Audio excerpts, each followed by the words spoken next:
The quietest moves often carry the loudest consequences. This week, a stunning decision from Canada didn't just halt a major global player.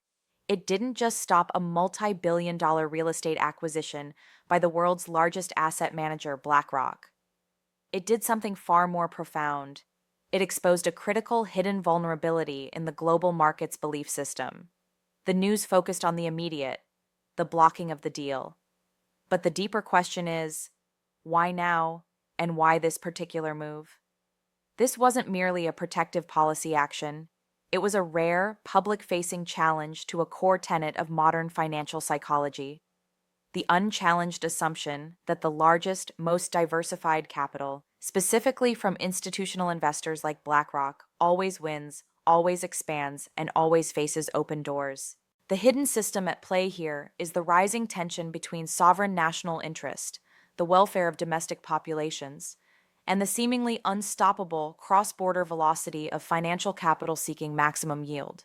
The surprising fact is that this isn't an isolated Canadian anomaly. It's a leading indicator.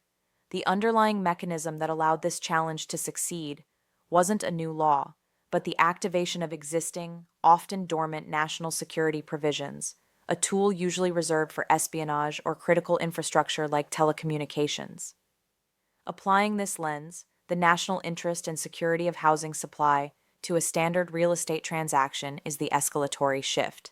This move connects directly to historic parallels like the post-World War II development of capital controls, where nations had to actively choose domestic stability over globalized flow. The tension escalated the moment the market realized if housing supply can be defined as national security, then where does the boundary end?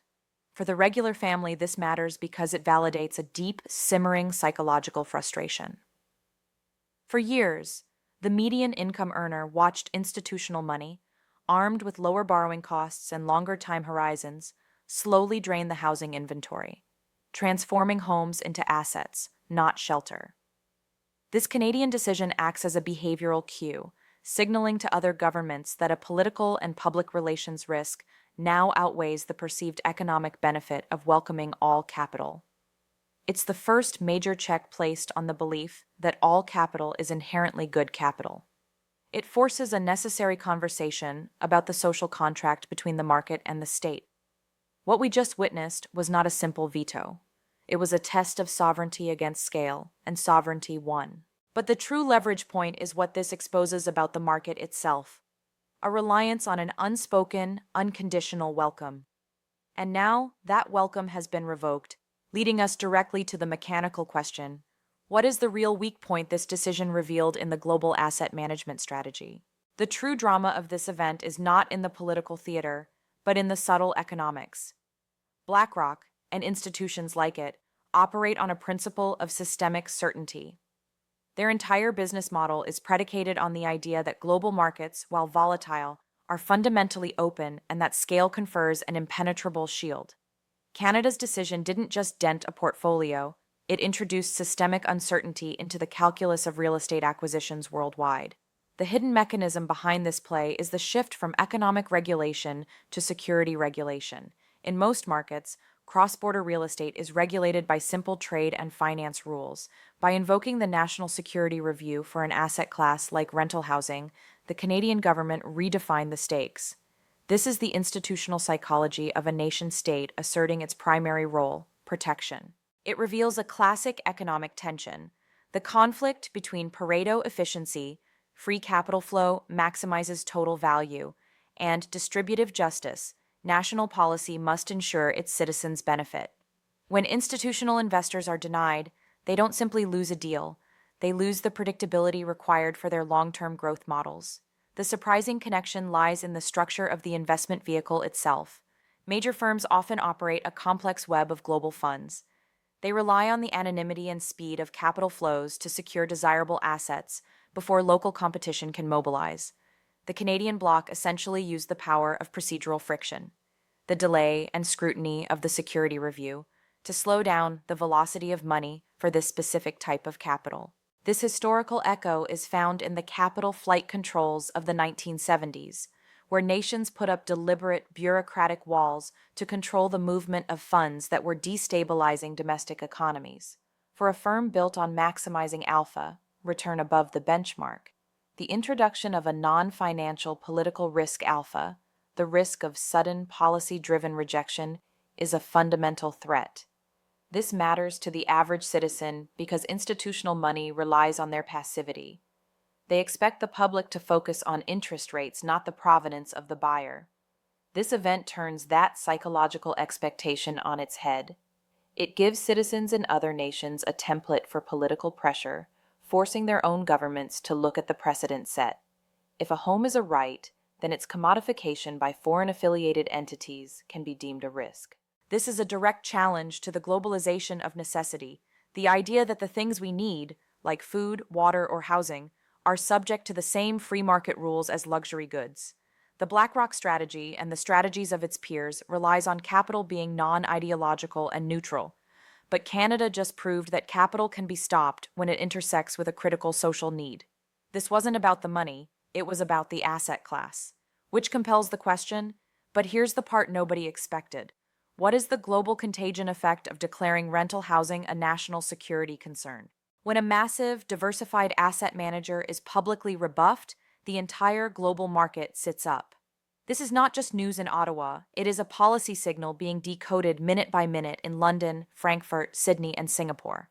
The consensus is clear. The rules of the game for acquiring real assets in stable G7 nations have just been rewritten, or at least openly challenged. How other markets view this development is through the lens of political risk. For years, major asset classes like US and Canadian residential real estate were treated as a risk-free safe harbor for institutional capital, high-quality assets in rule-of-law jurisdictions. The move by Canada introduces the concept of social return as a non-financial barrier to entry. This is a profound shift from a purely economic calculus. The psychological insight here is that governments, when facing sustained domestic pressure, will always prioritize short-term political stability, appearing to protect citizens, over long-term economic orthodoxy, welcoming all capital. This decision reveals the deep, persistent tension between neoliberal economic policy and the rising wave of nationalistic pragmatism. We must introduce the historical parallel that gives this move weight: the Asian financial crisis, 1997 to 98. While seemingly unrelated, that crisis exposed the danger of rapid, unchecked foreign capital flowing into and out of emerging markets, leading to systemic collapse. The lesson learned then was, unregulated capital velocity can destabilize a nation. Canada is applying the same defensive logic to a different asset class, housing, in a developed nation. The escalation here is the subtle mechanism of policy diffusion. Other governments, facing their own housing crises, are now watching to see if Canada suffers a negative consequence, e.g., lower foreign investment, or if it succeeds in correcting a systemic imbalance. The fact that the UK, Australia, and Germany face similar institutional pressures makes this a shared escalating tension. This matters to the regular citizen by providing a powerful new frame for the debate: the definancialization of essential goods. When governments use national security to block a deal, they are essentially saying, the market price for this asset class has become a societal cost we cannot bear. This insight connects directly to behavioral economics, specifically the endowment effect, where people value things they own or feel entitled to, like a stable housing market, much higher than the market value. Canada's decision is the state acting on behalf of the collective's endowment effect, attempting to reclaim ownership of the narrative from the financial class. The global context confirms this is not an isolated incident, but the first major tremor in the market's social contract. By leveraging a non-economic tool, national security, for an economic problem, Canada has provided a potent new blueprint for intervention. The question is no longer if other nations will follow, but when. And that leads us to the most vital question: what is the real-world impact of this precedent on the financial stability of the most important part of the economy, the middle class? The final crucial analysis of this event is its direct effect on Main Street, not Wall Street. When a government decides to protect the market from itself, the immediate result is a shift in sentiment. The real-world impact is not measured in the billions of dollars the deal was worth, but in the thousands of potential transactions that will now be reevaluated by institutional investors globally. What this means for families, workers, and market stability is a necessary injection of friction into the capital flow. For families competing for housing, this provides a small but vital psychological advantage, a visible reduction in the overwhelming institutional competition. For workers, particularly those in the municipal and construction sectors, it forces a policy pivot from relying on foreign investment to prioritizing domestic supply creation. The stability question is a complex one.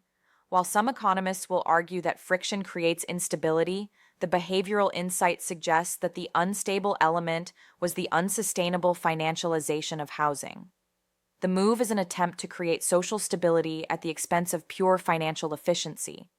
The part the media isn't discussing is the long-term impact on capital allocation strategy.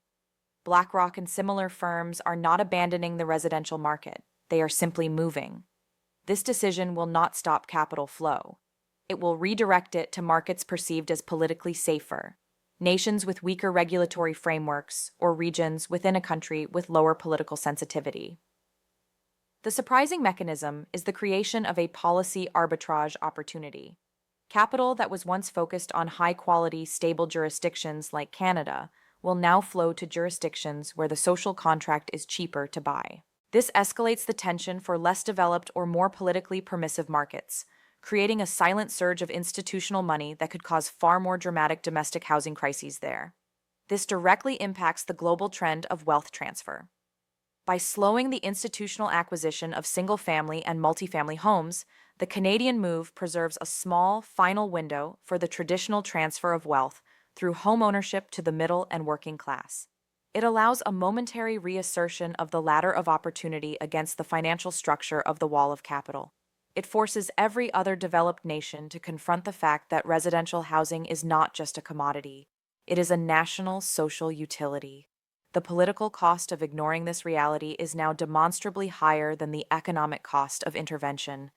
The Canadian decision is a powerful historic line in the sand. It's a statement that national interest, defined by the citizens' need for shelter, can supersede the interests of global capital. It reveals the single greatest weak point for massive, diversified asset managers. They cannot function without the unconditional consent of the sovereign state. That consent has been publicly revoked, and the dominoes are already in motion. But while the world is focused on this, and on the next target of institutional capital, the real transformation is already unfolding, quietly, in the one asset class that is far more essential and far less regulated than housing.